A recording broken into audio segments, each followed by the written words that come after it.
Lundi 18 mai 2020, chers internautes, bienvenue à cette autre édition de la revue de presse sur JDC Plus TV, première sortie de la semaine que nous ouvrons avec Cameroun Tribune. Le quotidien national bilingue titre « Reprise de l'école le 1er juin, les classes d'examen uniquement » dans une déclaration vendredi dernier.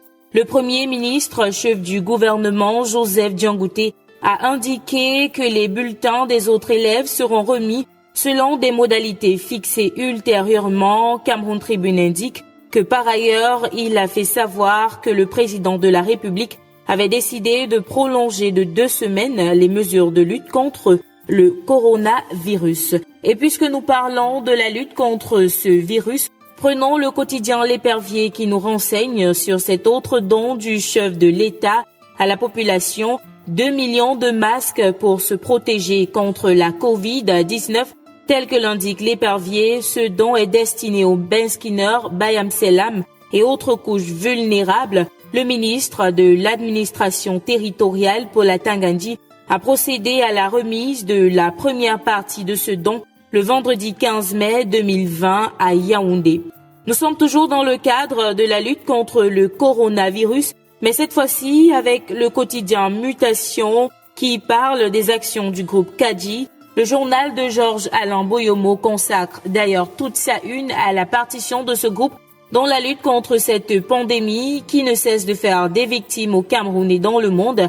Action à retrouver de manière détaillée dans les colonnes de Mutation, édition de ce lundi 18 mai 2020. Et s'agissant des victimes de cette pandémie, nous avons tout récemment le prophète Franklin Difo, candidat malheureux aux élections présidentielles du 7 octobre 2018.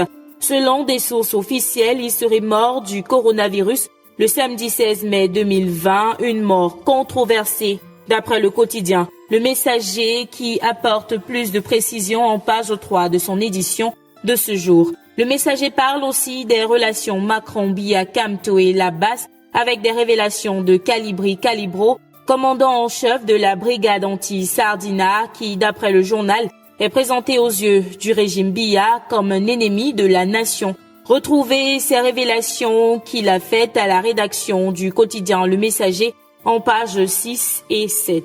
Affaire survie Cameroun, Human Rights soutient le MRC, titre en grande une La Voix du Centre. L'hebdomadaire souligne que l'ONG estime qu'au lieu de protéger la santé publique, les autorités camerounaises se soucient plus de combattre l'opposition.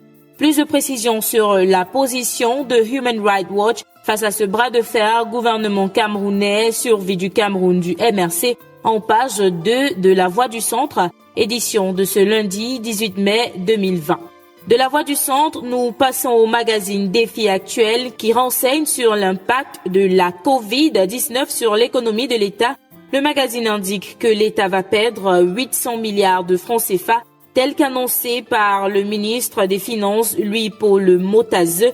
Du côté du quotidien Le Jour, on nous parle de comment rebondir après la Covid-19 pour ne pas justement avoir à souffrir doublement. Le journal d'Aman Mana se pose la question de savoir la capacité réelle des dirigeants du Cameroun à cerner les véritables contours de cette crise.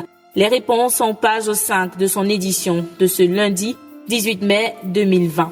Et c'était tout pour la revue de presse de ce jour. Merci d'avoir regardé.